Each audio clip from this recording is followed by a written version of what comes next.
I'd like to welcome everyone back to It's an Inside Job. Today I have Stephen Joseph with me. Stephen, welcome to the show. Thank you. I'm glad to be here. And we've made a connection between Norway all the way to Cali, California. Yes. That's the great thing about Zoom and these podcasts. Anyways, to kick off the show, maybe you could briefly introduce who you are and what you do. Well, I've had a long career that has encompassed both executive coaching. I've spent 40 years doing that. And I've also spent 60 years exploring mind-body disciplines. And in the beginning, those two strains of things didn't really come together. Mm. The mind-body discipline stuff was more private, but I started integrating it into my executive coaching with, I think, really wonderful results in terms of not just behavior change, Mm. but the amount of fulfillment somebody could get in one of those important leadership roles. Well, maybe we could just you have 6 decades of mind body discipline. Perhaps we could first, or you could first, maybe operationally define what you mean by mind body discipline. And I'm also curious what led you down that trail. Yeah. So when I say mind-body disciplines, uh, just the term is really an acknowledgement that we are more than just brains on a stick walking around, that our whole body is really engaged in things. And it also stores memories and, uh, you know, activates us unconsciously sometimes to behave in certain ways. And to understand that system and to be able to really um, sort of, we had uh, a course at Salesforce at one point called Mindfulness 2.0 for Engineers, Hacking the Human System. So the idea of being able, the human system includes your body as well. Mm. So it's not just a mental technique. Um, so the mind-body disciplines that I engage in are even the kind of things that martial artists do. So it's not a kind of quietism. Martial artists need to uh, they need to drop hesitation and to be able to act in an instant.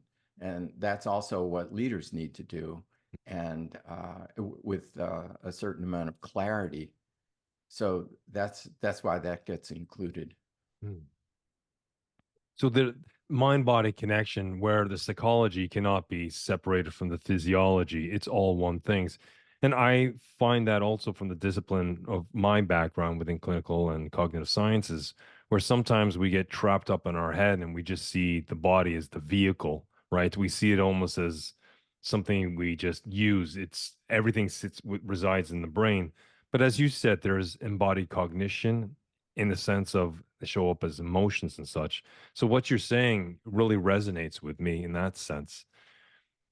What kind of drew you down that lane? I know to some extent you've spoken to that, but what initially kicked off that curiosity? Because that's you're Well, 60 years down this trail.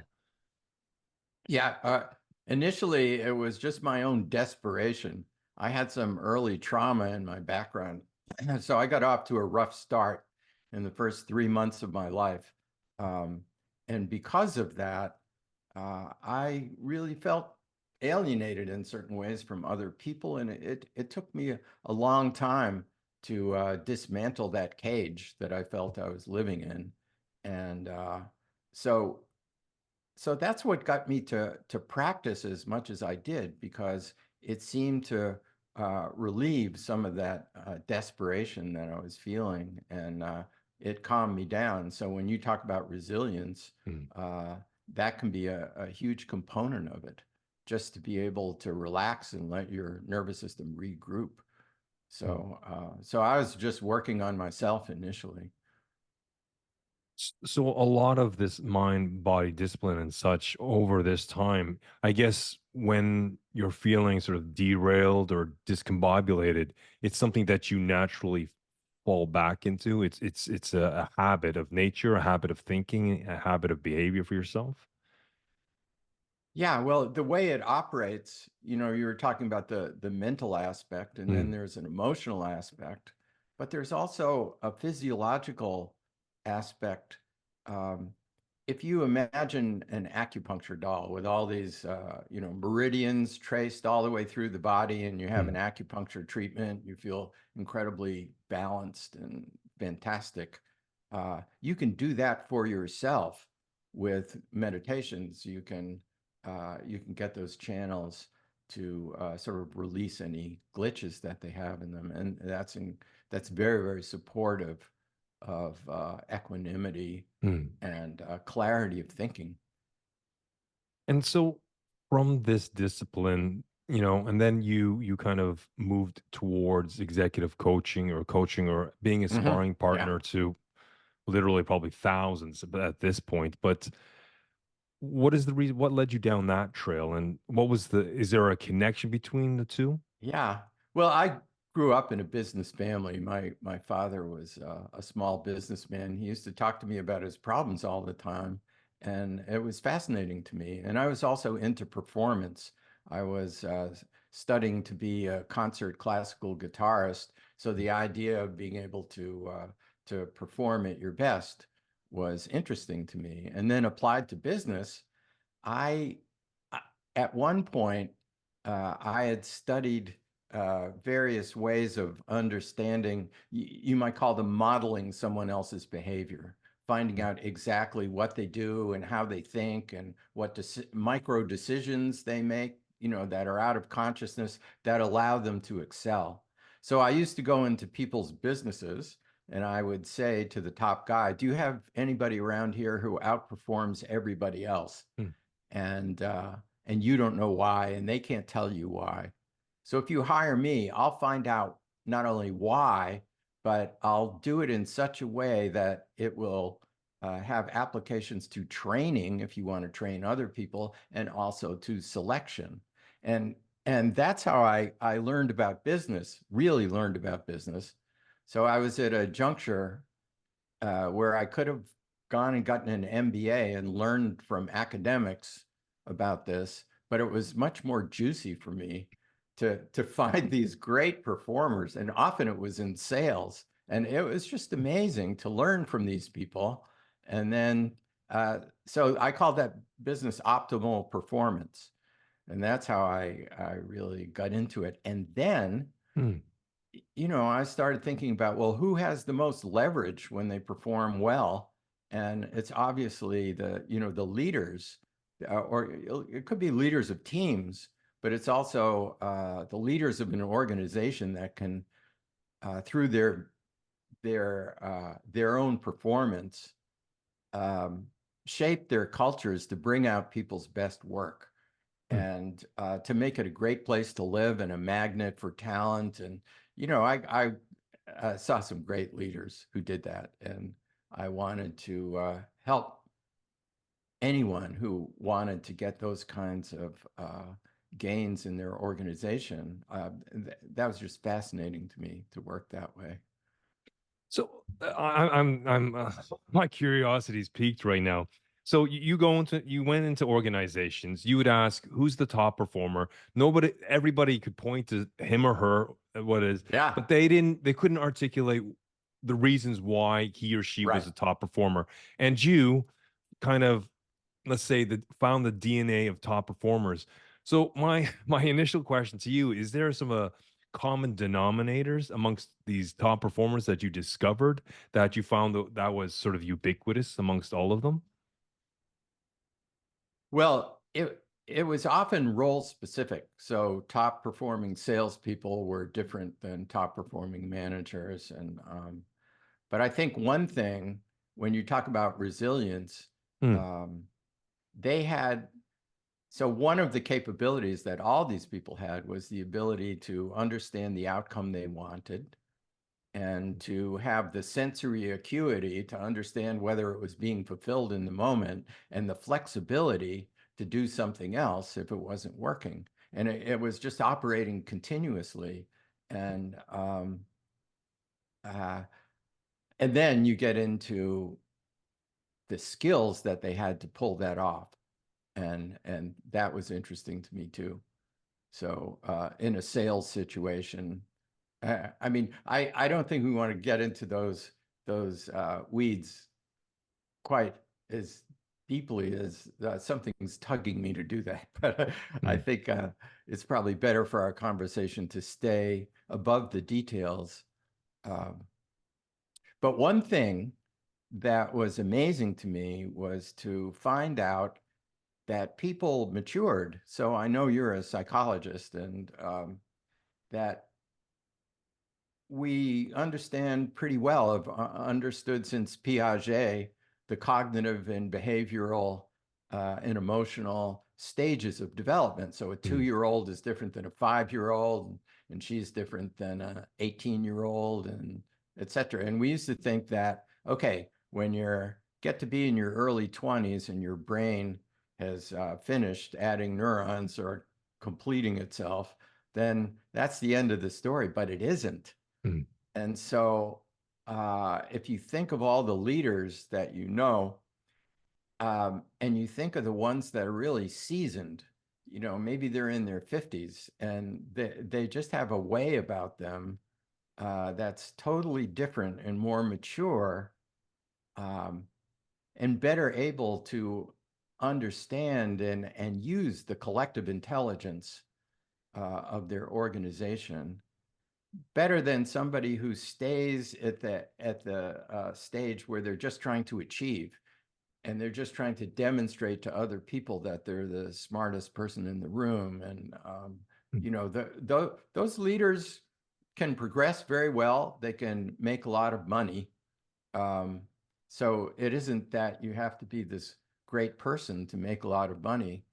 Um, but if you operate differently, uh, the whole level of stress in your organization mm, just drops. And back to the idea of using the collective intelligence, you as a leader, you have the capacity to really uh, appreciate and support other people's work. Whereas if you're really in your ego, it's only your ideas that win the day, and that can work, mm. but it's a lot of work to make it work.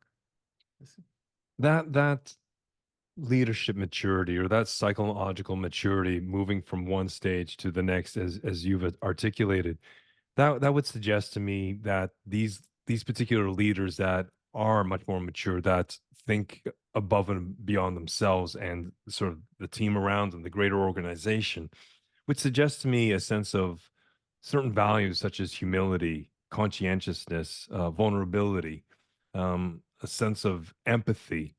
And it may not always be emotional empathy. Maybe it's cognitive empathy because maybe they don't want to get lost in the emotional storm and they want to try to stay objective.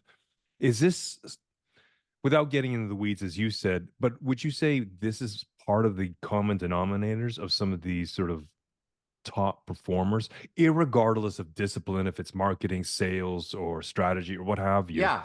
Yes. I think you're right. And the book that Bill Joyner and I wrote together called Leadership Agility talks about stages of maturity. And the first two stages in that book, the expert Mm, stage and the achiever stage, those are people, those are useful stages. So it's good to understand um, the value that they mm, bring. So if if you wanted to, if you were going to have heart surgery, if I was mm, going to have heart surgery, I would want my surgeon to have gone through that expert and achiever stage like crazy. She she developed her skills and her knowledge because she wanted to be known as the greatest heart surgeon in the world. mm. Great, good. I'm Yeah. glad. Yeah. So that's what that stage does, but it has its limitations. It's sort of like stages of a rocket. Mm, You want that first stage to engage and to give you, lift off and thrust and everything, but to make the full journey that you can go on, it has to drop away and mm, something else takes over that you were alluding to. There's just a shift. So in the book, we called it the difference between being heroic Mm. meaning that you're the star of your own narrative, and post-heroic, whereas that's not so important anymore. And as I was saying before, other people's ideas are celebrated, and you Mm. don't have a not invented by me response to them.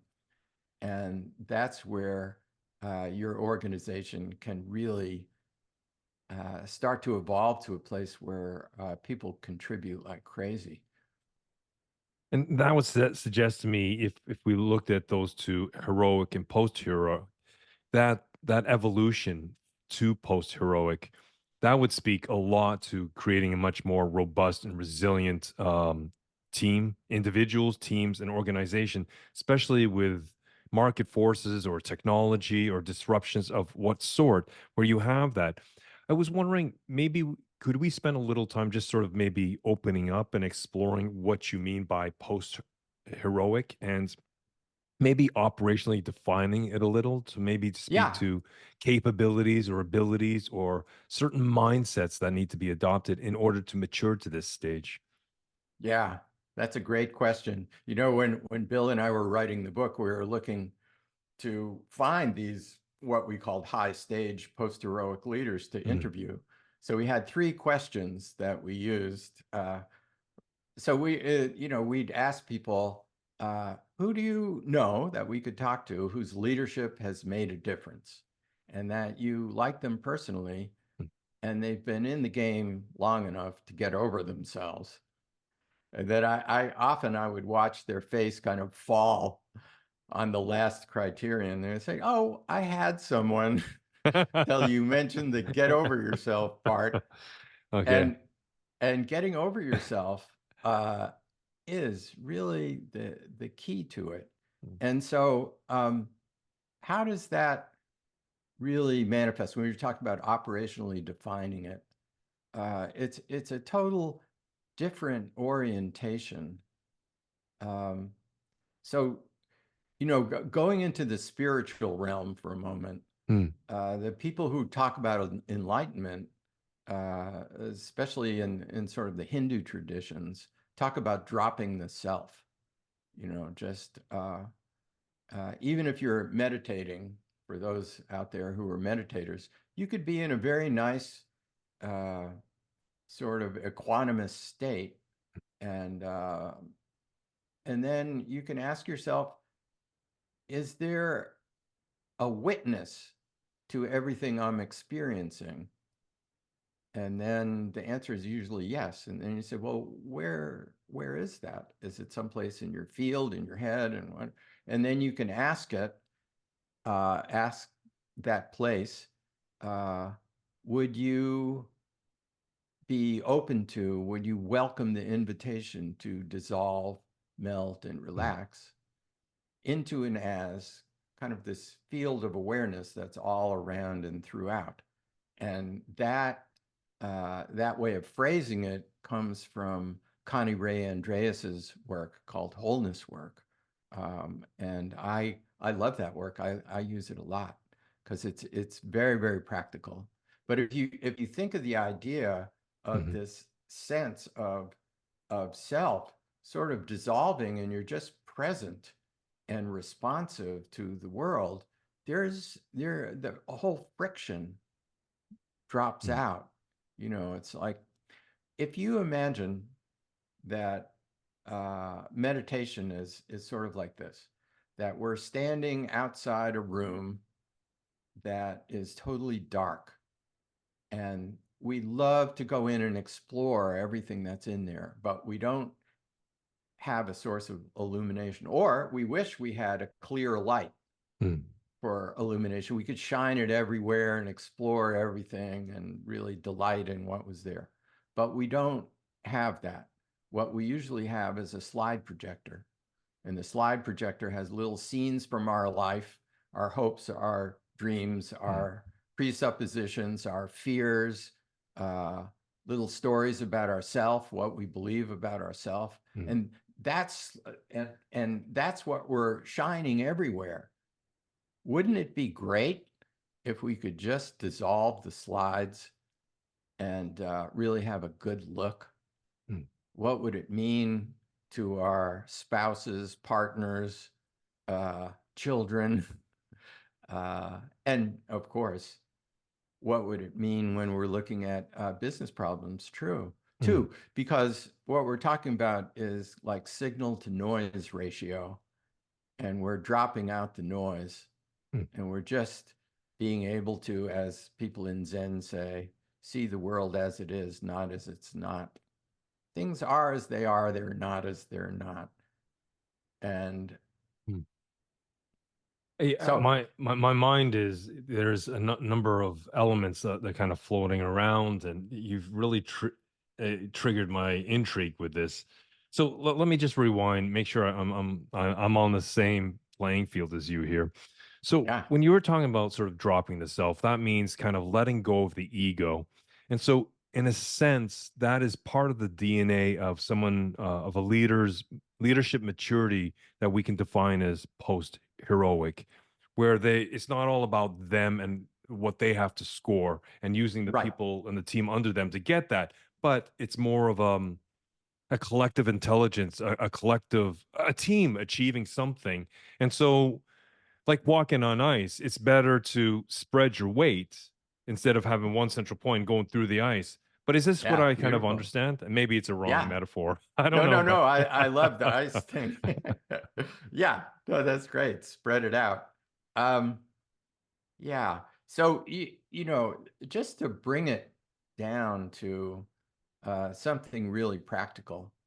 So, for instance, when I Mhm, think of executive coaching, all this talk of meditation is doesn't really apply, at least right away. mhm, I think of executive coaching kind of like you're walking up to somebody who's in a war and bullets are whizzing past their head, and you sort of sidle up beside them and say, "How's it going?"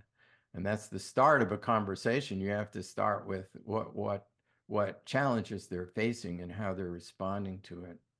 Um, but I think to give you an example of something really practical, please. uh, so oftentimes there's a situation where they have to perform well. And a common one has to do with communication. It might be a negotiation. Mm, So, an important negotiation for them. And the way I would work with them is like this. I would say, so if it's you, Jason, mm, and you're meeting with someone named Bob, I would say, okay, so Jason, what are you going to say to Bob? And then you would tell me what it was, how you're going to frame it, what the points you had to make, what negotiation points were things that you couldn't give up, and etc., and therefore how you were going to speak to him. So I would dutifully write all this stuff down, mm, and then I would say, okay, Jason, the way to prepare for this is to get to know Bob because we want to know how this stuff lands. So, as much as you can, be Bob. You can mm, sit the way he sits. You can gesture the way he gestures. You can use his vocal cadence, anything that gets you into really being him, because the whole idea is to know him.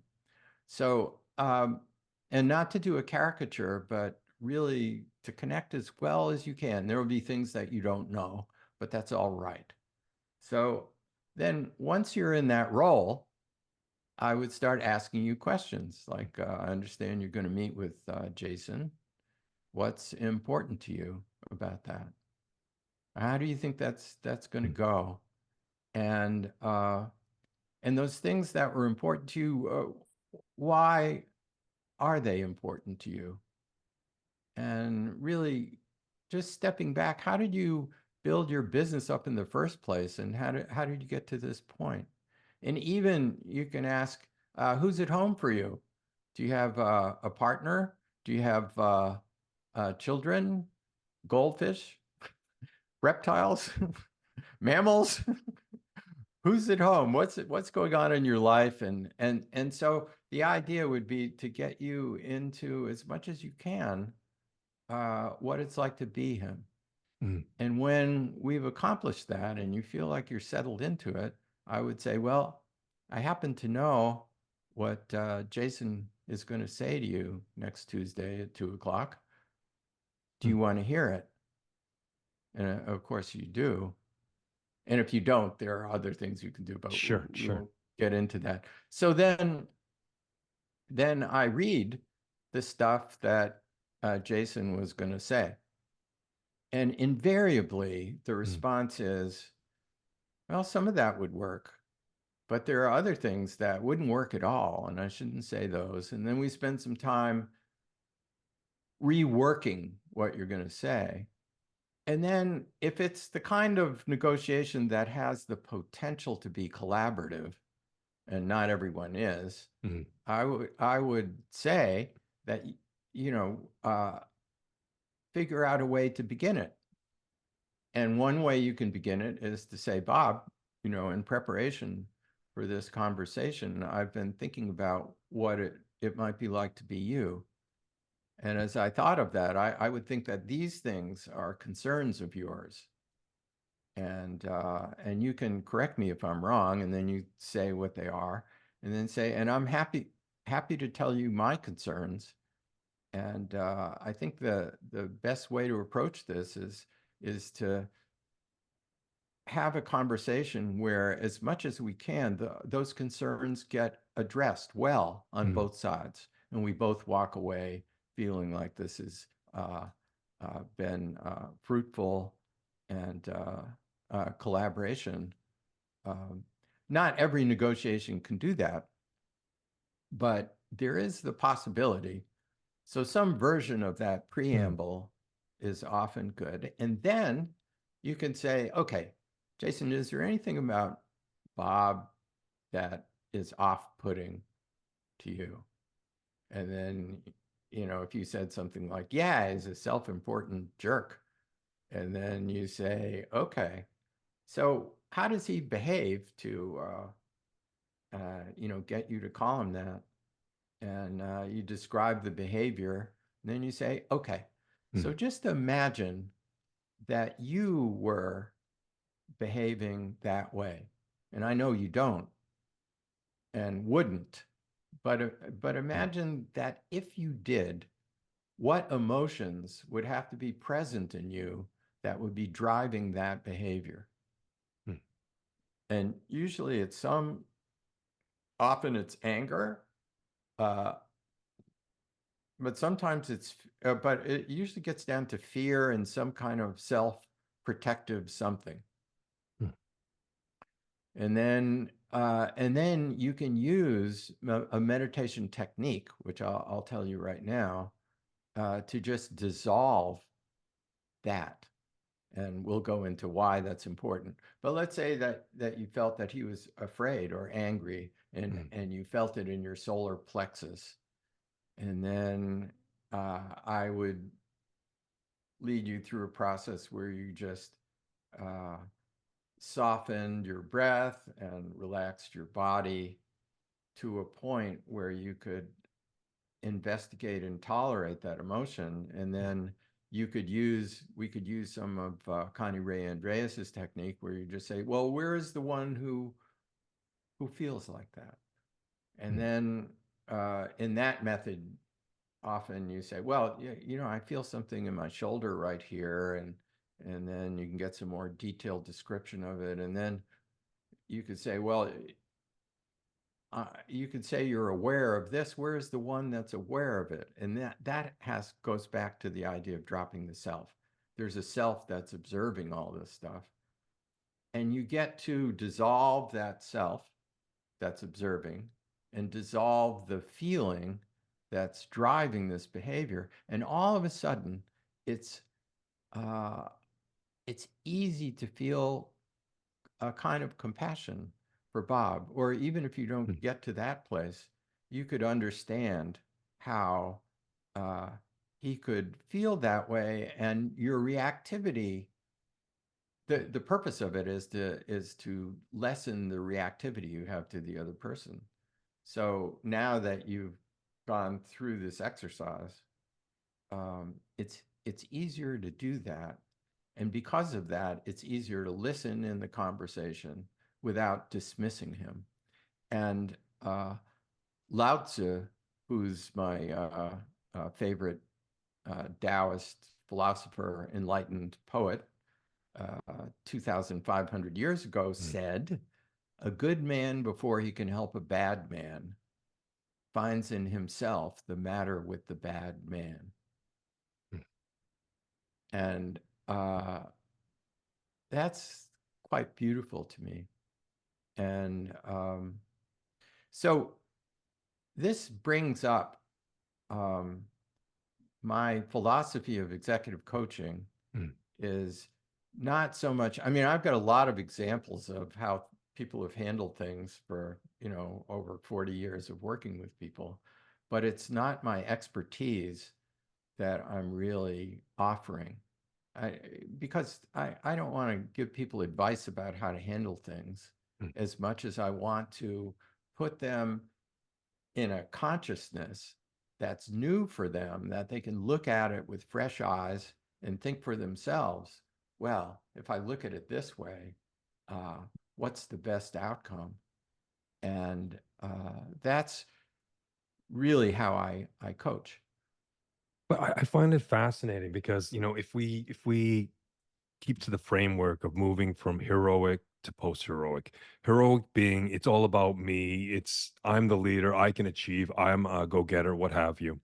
But post-heroic is someone who's not so focused or so, yeah, so using that as their vehicle. They're looking to spread the success, to spread the achievement, to spread the motivation or engagement Yeah. into the post-heroic. And what I really like what you're saying is like, working with a client, in a sense, you're through the questions that you ask, Stephen, you get them to, I guess, get into character. And what I also hear is something called theory of mind, meaning Yes. that you try to get them to relate to Jane or Bob's emotions, what's driving them, what are their drivers, what are their motivations, why are they acting in a good way or a bad way or whatever, and to really try to empathize, to use that theory of mind to try to relate. And for me, that is a very, very strong reframing technique because all of a sudden you're using empathy. You're trying to relate to the person. You may not agree with those motivators, but you can understand what those motivators or drivers may be for a particular way they engage with their attitude or the perceptions or opinions. Now, I really like that because you get really kind of nuts and bolts. How would Bob sit? What would be his inflections, his mannerisms, or what have you? Mhm. And in a sense, we forget about the ego. We truly try to walk in the other man's or the other person's lady's shoes, per se. And for me, in a sense, that is the heart of self-awareness. It is understanding my reactions and understanding maybe I have certain implicit or cognitive biases towards this person. Maybe they push my buttons, but Mhm. what I hear is theory of mind. I hear empathy. I hear reframing in everything you're saying, and I really like that because also you're sort of future pacing and you're being more strategic. What do you think Bob would say in this case? What would you say in this case? And what that also creates is a sense of certainty because negotiations, a lot of people get stressed with it, right? Because there's so many variables in play. But by discussing with you and playing through this, you do create a cognitive map of possibilities, right? Yeah. Not every permutation, of course, but maybe some of the general mechanics of how it may play out. So I just wanted to sort of give my spin on what you've said. Yeah. Does Oh, that kind of make beautiful. sense? Have I kind of Yeah. got what you said? It does. I think that captures it really well. And what I was thinking of is the something that comes from NLP, which is uh, eventually the client, the executive understands that the meaning of their communication is Mm, not what they say. The meaning of the communication is the response that they elicit. mm, So if you know the person that you're talking to, then you can be much more sure, at least mm, as you start, to go in the direction that's going to elicit the response that you want. So, how many times have we heard people that come out of a meeting and say, "Well, I really told them." Mm. Yeah, so what? You scored. Yeah. Yeah. So, I wanted to tell you this other story, which I ended up coaching for a while, Leonard Bernstein, and Well, this is a kind of a long story, but I was with him for quite a while on a trip. This was in Key West, Florida, and I took him to a place in Grassy Key where he could swim with the dolphins. So it was a 2 hour drive. And yeah. by the way, he had a great time swimming with dolphins. He was like a 10-year-old kid. He was so happy. And so I got to drive him 2 hours there and 2 hours back, just me and Lenny, as he was called back then, there. And I asked him, when you are a guest conductor and you've conducted a symphony many times and now you're going to conduct it again, how do you prepare for conducting a symphony? And he said, well, here's what I do. I get in a room where no one can hear me. It's got a piano. I put the score on the piano and I open it to the beginning of the symphony. And I play every part and I move with it. I howl, I dance, everything. I express it in any way I can until I have embodied, uh, really deeply embodied the composer's intent. And once I have the intent, everything else falls into place after that. I don't have to worry about it. And I thought that was so beautiful. And when I'm preparing, um, Hmm. even myself, to give a presentation, or I'm helping my clients give a presentation, I want them to have their opening. They can, it's a little trick, but you can memorize your opening so that you don't have to get up there and sort of flounder around for it. So you have like the first minute or two, Yeah. and in that opening, you're really stating your intent. And the idea of using some of those meditative techniques that we talked about to drop anything that competes with the authentic, full bodied expression of your intent. You just dissolve it. Any fears that it's not going to be received well, any fears about your own performance, and sometimes maybe the wording has to be adjusted so it better reflects your intent. But once you're one with your intent, and you've got that beginning in your body, then you get up in front of a crowd, and it's just about meeting them. And with your eyes, with your gaze, with the articulation of what you have to say, you're connecting with each and every person in there, in little clumps and groups. And Hmm. that makes giving a presentation, it puts it in a whole new realm of possible uh, success and creativity. And also to think that that presentation is just the beginning of a conversation. There are a lot of really intelligent people in that room who could respond to what you have to say. And so you're kicking it off. Hmm. And but it doesn't end there. You can maybe talk to some of them for years after that. No, And so, it's yeah, a marvelous story what you were talking about, Leonard Bernstein, how he, locked himself in a room and he went through the motions, whatever those motions are as you've articulated them, to try to discover the composer's intent, to understand the intent. And from when I do sort of executive coaching, for me, a lot of the times is that when we are in conflict with someone, we always, not always, but in most cases, we may give a sort of a negative connotation to things where we thinking the other person had some sort of nefarious or negative intent. But a lot of yeah, it, most people are driven by positive intent. And both through the sort of the negotiation example you gave with us, or swimming with the dolphins, Lenny, swimming with the dolphins example, in both cases, it's about dissolving the self or dissolving the ego to try to use theory of mind, to try to empathize, to try to understand and reflect upon the other person's drivers or motivators, to discover their intent. And maybe it's to have that curiosity to understand that, okay, the person more than likely has positive intent, but the way they're going about it is pushing my buttons. But let me try to relate. Is this kind of the connective tissue I'm making between these various points of our conversation so far? Yeah, and I think the whole idea of positive intent can Mm, also be applied to yourself. So some people have, uh, the I don't know, it's still in vogue. People still do these 360-degree feedback things, and you can get behavior sort of called out in that. mm, Um, I had one client who said that it said that he was sarcastic and he made people feel small. mm, And so we started, we had a conversation, and I said, so there's a part of you that engages in sarcasm like that. And sometimes that part has a history.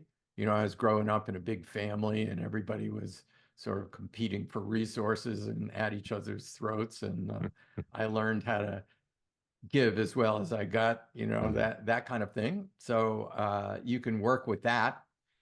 But often just the sarcasm has the part that's sarcastic. What do you want? And in this case, he wanted to there was something he said where he really wanted mm, to set the record straight and prove that he was more powerful. And you can keep asking, okay, so if you got that, uh, what's important to you about that? So let's say that you achieve that dominance over the other mm, person, um, and you have that. What's more important to the part than just dominating somebody else? And then you get to a sort of a higher motivation of, well, I'd like things to work out well, in the team. And you say, okay, just imagine that you got that. mm, What's uh, what's more important than that?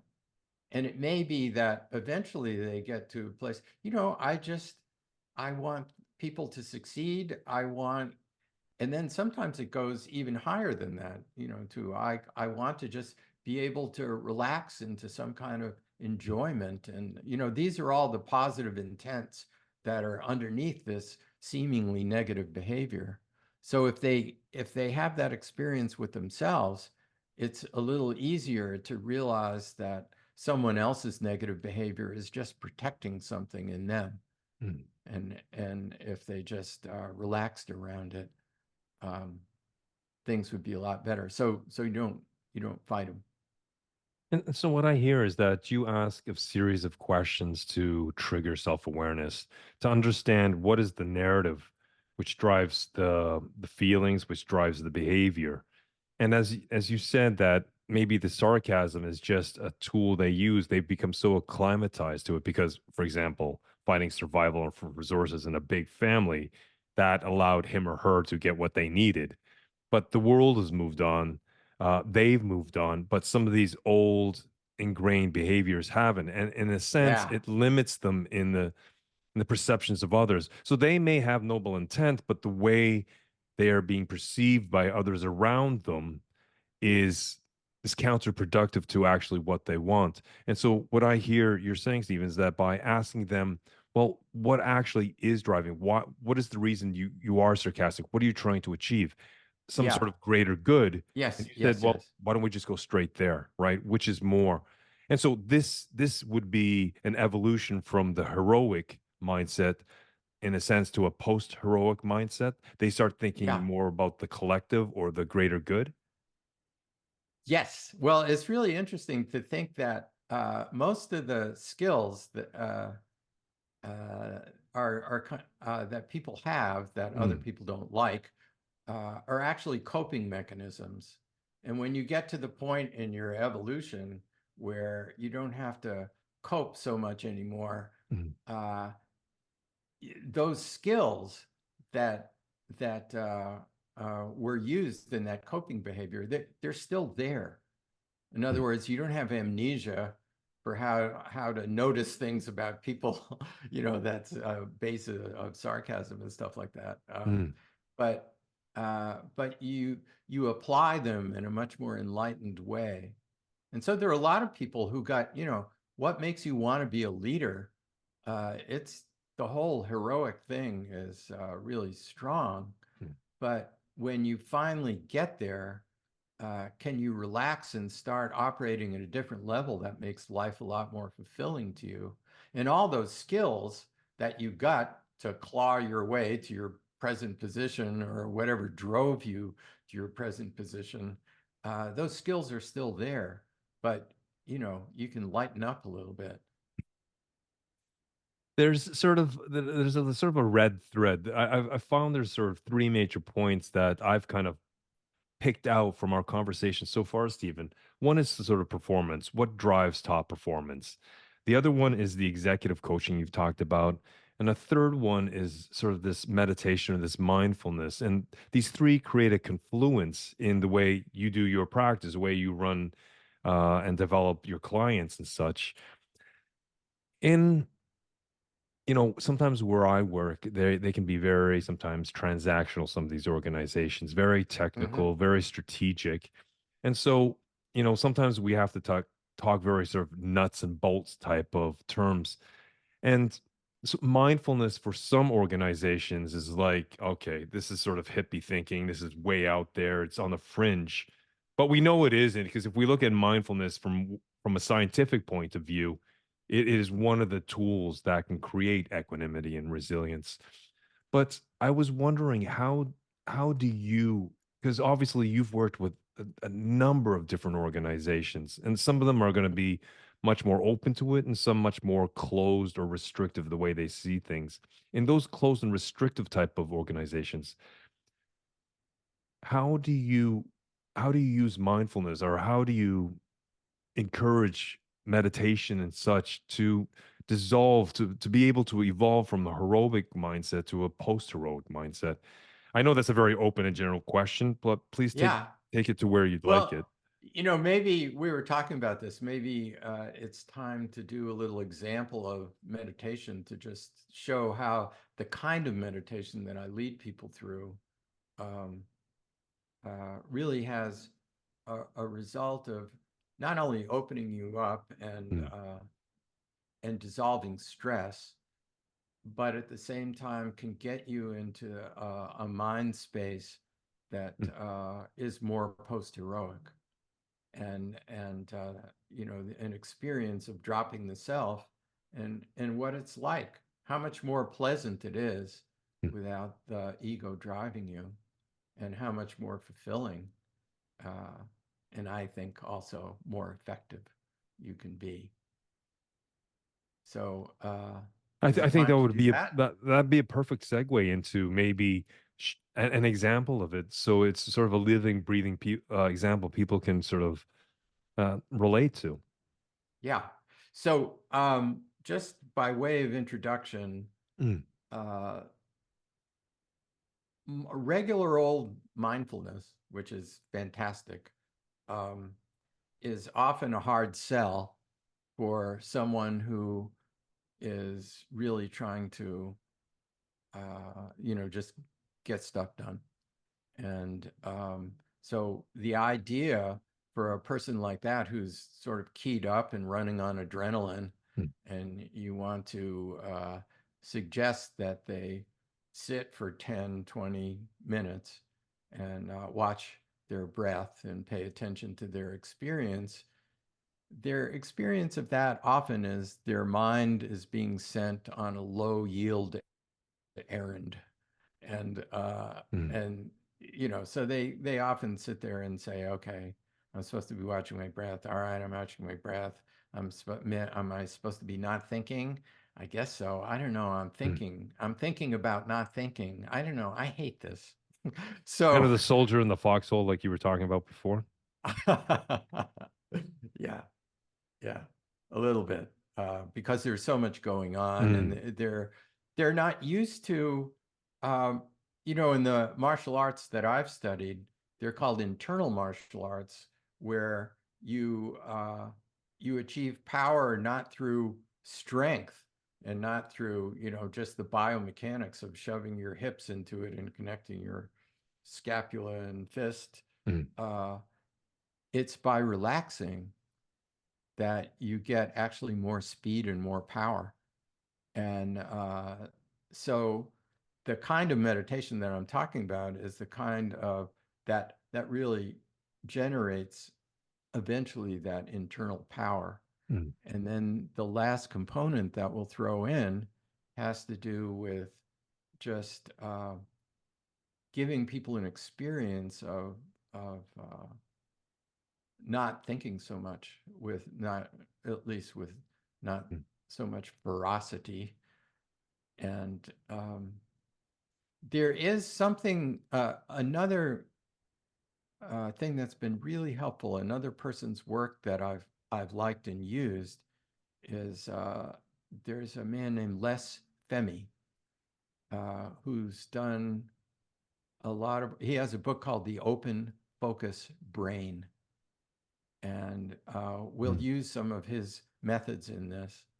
But what he's talking about is how to get the brain into a synchronized alpha rhythm, where it's really, alpha rhythm is when you're not thinking of anything in particular, you're alert and awake, mm, as opposed to what he would call a focus brain, more like beta waves, where you're really trying to uh, focus very narrowly on something and kind of nail it down. This is much more global and open and relaxed. mm. So, and as you know from your work, that's a very restorative state to be able to call on when you need it. Indeed. Um, so let's, I think this will take about maybe 10 minutes or so. And if Right. anyone is listening to this while you're driving a car, don't. Or at least keep your eyes open. Or You can heavy actually, machinery. heavy machinery at all, or you can, once you get used to it, operate very beautifully, Mm, uh, even with heavy machinery. But for right now, um, I would say if you can find a place to simply sit, mm. that would be good. Um, so let's begin now. So you can uh, close your eyes, or eventually, when you get better at it, you can have your eyes open. Either way is all right. Open eyes, by the way, is good for being able to integrate this internal state with what's going on in the world, and have there be no outer and inner dichotomy. Mm. So, Fascinating. and it's the way Zen people and meditate. The Tibetan Buddhists meditate that way. Um, Taoists meditate that way, open-eyed. So as you sit, you can first adjust your posture so that your head is erect. You can bring your awareness to the base of your skull. And as you inhale, you can just let it float up a little bit, so that your head, the weight of your head, is oriented on your neck. And then it's oriented in a way where the weight of it, balanced weight, is going through your neck into your chest, and your chest, rather than being puffed out, falls, and you're breathing a little bit into your back.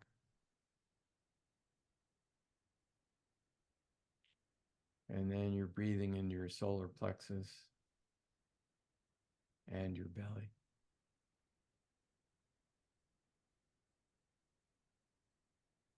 And as you bring your awareness and your breath into your belly, And it's not that your breath travels all the way down there, it can't anatomically, but it's just this sensation of feeling that you're really breathing into your belly, that as you inhale, your belly extends forward and relaxes. And as you exhale, it draws back. And now, as you inhale, you can also feel your lower back opposite your belly filled with the breath. And just very slightly, it moves backwards a little bit too, so that the breath is like this force that enters a cylinder and it expands in all directions, front, back, and even the sides. And in order to make that happen, as you exhale, you let everything just relax and drop. And as you inhale,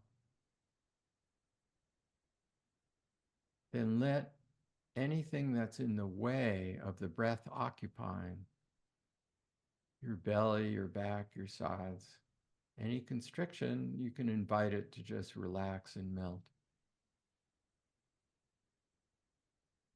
So as you exhale, you drop everything. As you inhale, you just yield to the breath.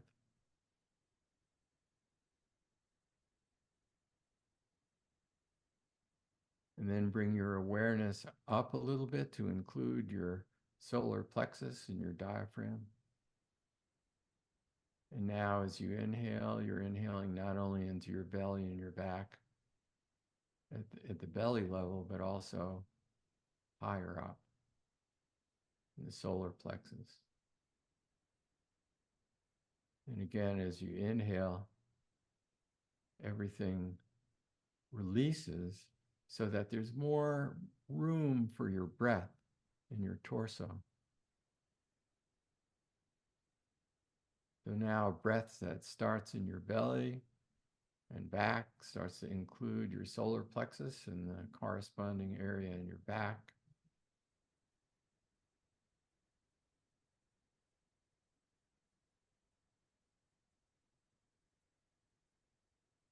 And now as you inhale, go further up your torso so that you're at the level of your heart.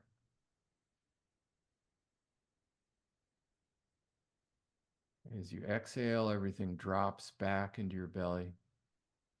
And as you inhale, it goes all the way up the center of you and expands into your shoulder blades in your back and your spine.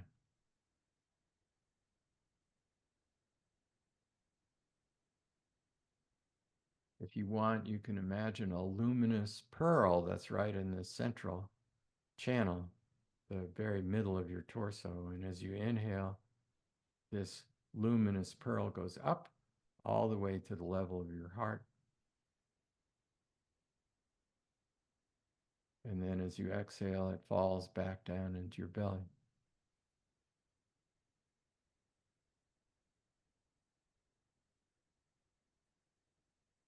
Now go all the way up from your belly to your solar plexus, to your heart, to your collarbone.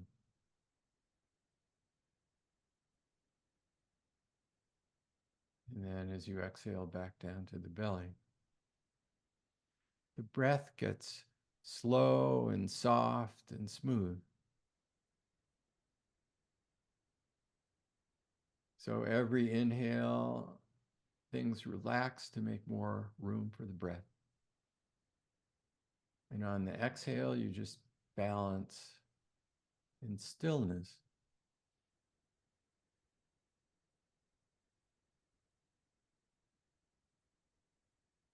Now let the inhale go all the way up this central channel of you, all the way to your jaw, base of your skull.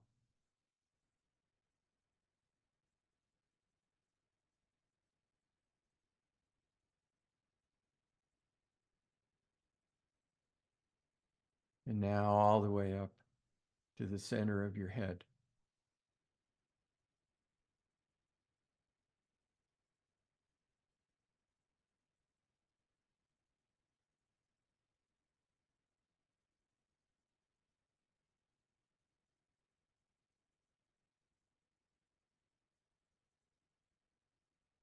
And then finally to the very top of your head, or if you like, even to the area just above your head.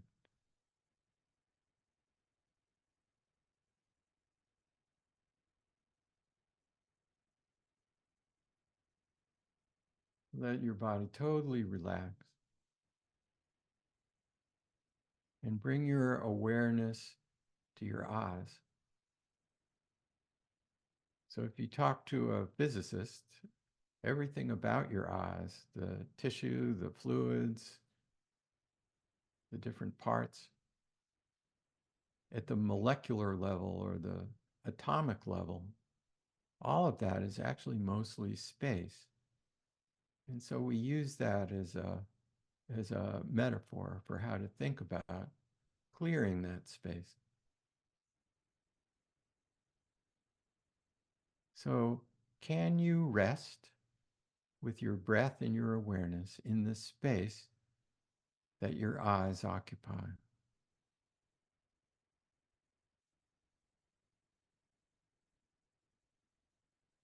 Can you rest in the space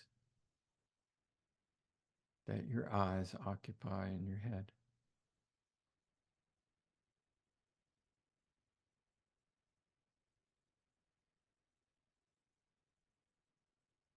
And with your awareness on your ears and all the space between them, can you rest with your breath and your awareness in the space that your ears occupy and all the space between them?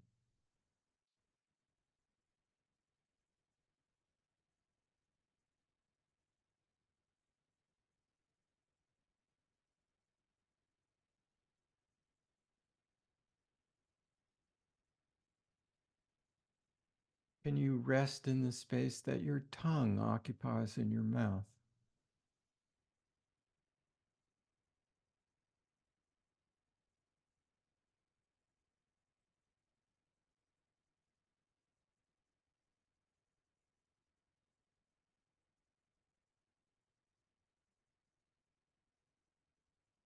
And can you expand your awareness to include the tongue, the roof of your mouth, the floor of your mouth, your teeth, your lips, your jaw, and the base of your skull? Everything at that level. Can, with a soft breath, can you rest in all of that?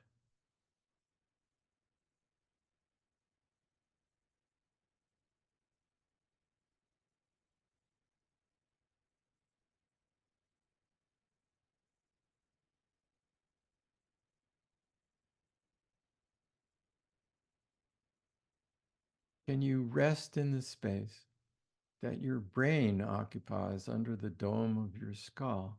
All of your brain. Can you rest there?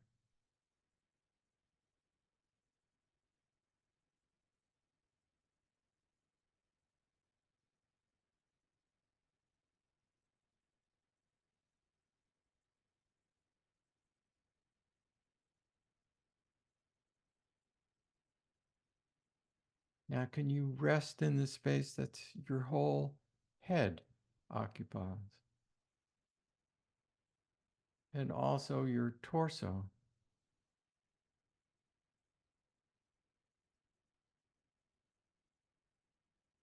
Can you rest in the space that your torso, your head, your arms, legs, out to your feet and toes? Can you simply rest in and as the space that's inside your body, including the apparent barrier of your skin?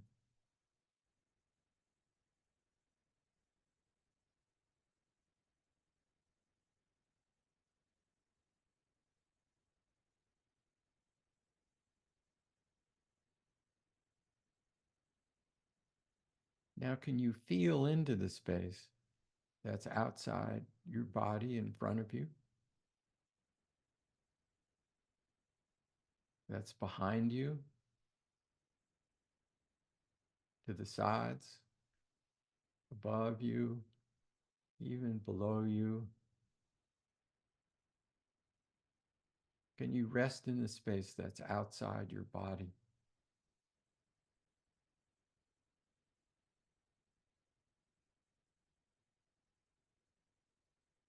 And can you rest in the space that's inside your body?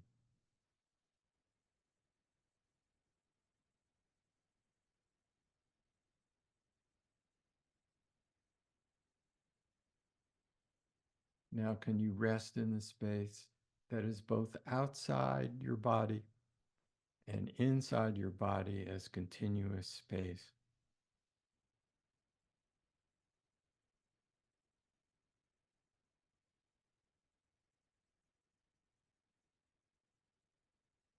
Let your breathing be soft, slow, or even disappear.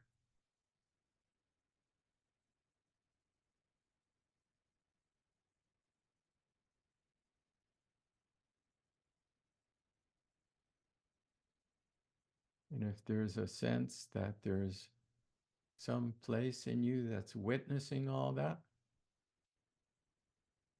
simply see if it welcomes the invitation to just dissolve so that you could just be the space.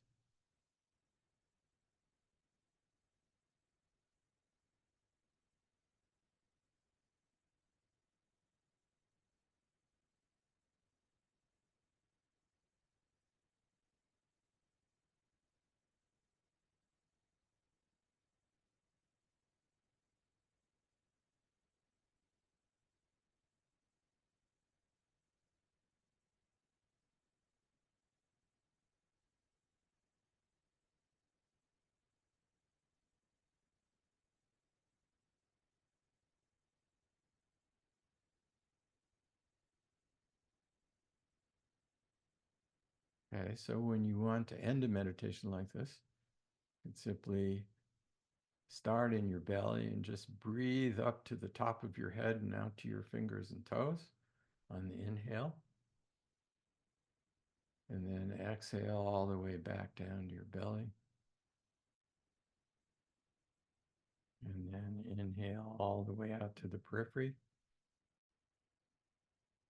And exhale all the way back to your belly.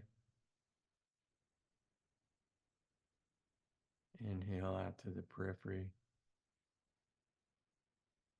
And exhale back to the belly. And just let your eyes open if they're closed. And what I like to do is just stay in that awareness, just feel that space inside and out, and then we can continue to talk and sort of finish off our conversation. But I actually like to get the feeling of what it's like to be active in the world and still have echoes of that awareness there. So how you doing, Jason? Completely mellowed. Yeah, yeah, My brain's kind of empty of questions. yeah. So let me say that, if you go to an orchestra and it's before it's all begun and they're all tuning up, and you hear this kind of cacophony of sound, and it's this really wonderful moment where there's kind of gearing up, and then the conductor goes to the podium and taps it with his or her baton, and all of a sudden there's this hush that comes over the place. But if you sit there at that moment, there's a room sound. There's this, and it has also this sense of potential. It's just this very exciting moment. And underneath that is silence and stillness. And it's just a way to under understanding that is a way to take it all in without Mm. having to go inside and retract so that nothing bothers you. It's more like everything is out, expanded out in the open, Mm. and you can feel it all. I guess it's there's a certain setting. You have a certain way about you where, people will openly welcome these type of things. The executive coaching, the performance, and the meditation in the sense of awareness at a much deeper level. I'm curious, how do you get the hard-nosed people to do this? The soldier in the foxhole, the executive who he or she is so busy.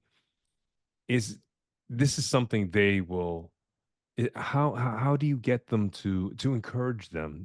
Sometimes these C-suites individuals who are so focused on maybe the quantitative, and they miss out on this sort of qualitative experience that Uh-huh. you've just taken us through. Well, the funny thing is, I don't try to get them to do that. Mm, I offer it as an experience and ask for permission if they want to explore that.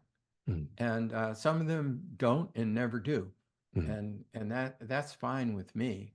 But there's also something about the tenor and tone of our communication that communicates something that meditation also does.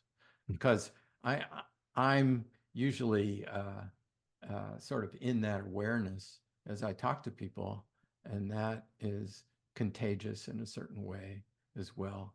And if they really don't like it, they'll fire me. I mean, they don't mm, fire me. The way that I work with people is I I ask them to have, if they want to talk to me for half an hour, I'll talk to anybody for half an hour. mm, I just want to get to know them. And I want to figure out if I can help them in a good way. And mm, then the next step for them is to actually have a working session together for an hour. And it depends who's paying for it and the rest of it. But often mm, it goes like this. If they like that session, then they can sign up for a whole, 6 months or 15 mm, sessions or whatever they want to sign up for. And and included in that package is also the hour that they've just had. mm, So it's not free, but it's risk free. And if we really created some value together, then great. Let's mm, honor it and pay for it, it's part of the deal. But if they don't like it, that's also fine with me too. mm, I'm very interested in picking out people who could benefit from what I bring to the table. And there are plenty of fantastic executive coaches in the world that work differently, mm, and there aren't that many that work sort of in the dimension that I do. But I want to make sure that I'm the best coach for them, and I'm willing to invest the time mm, to really try it out on them. So at this stage in my career, I am really diligent about working with only people that I'm appropriate for. mm. And I find that there's more a majority of people who want to adopt mindfulness as maybe not as a mhm. philosophy, but as a skill to find that equanimity and that resilience. And I think it's more of the minority who don't really, it doesn't really connect with them. I think more and more as we talk about it, as you take away sort of the sort of the spiritual focus sometimes, as important as that is, not to detract from that, but in a sort of a business setting, I think more and more people are adopting and seeing the scientific benefits of what mindfulness does bring when it comes to reducing stress, when it comes to being self centered, when it comes to self compassion and efficacy, when it comes to self awareness and self care and the sense of well being. I mean, for me, there are only benefits to it. And I see it as something that, I do on occasion for Yeah. myself, and I implement that as a tool as I need it. It's not something I do on a daily practice. Unfortunately, I don't have the discipline to do that.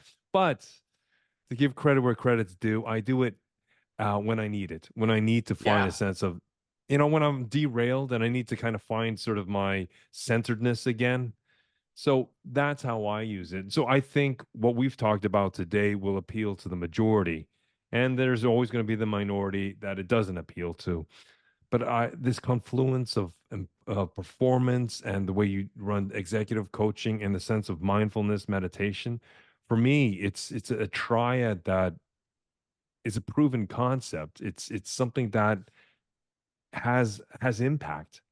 Again, Yeah. from my perception, from my point of view. Yeah. Yeah. I'm thinking of uh well, I'm glad to hear that you do all that. That's I love that. I mean, we've had really good conversations, and I know it comes from some deep place in you, so I'm happy to hear about all that. Um, I I thought as you were talking, this poem came to mind, which I think may be a good way to end. Uh, should we do it that way? Sure. That sounds like a Okay. perfect way to segue to an outro. Yeah. So this is, back to Lao Tzu, who is, so this is the human condition 2,500 years ago. It hasn't changed much. So his poem goes like this. Everyone says that my way of life is the way of a simpleton. Being largely the way of a simpleton is what makes it worthwhile. Being the way of a simpleton, if it weren't the way of a simpleton, it would long ago have been worthless. These possessions of a simpleton being the three that I choose and cherish: to care, to be fair, to be humble. When a man cares, he's unafraid. When he's fair, he leaves enough for others. When he's humble, he can grow. Whereas, if like men of today, he be bold without caring, self indulgent without sharing, self important without shame, he is dead. The invincible shield of caring is a weapon from the sky against being dead. The invincible shield of caring is a weapon from the sky against being dead.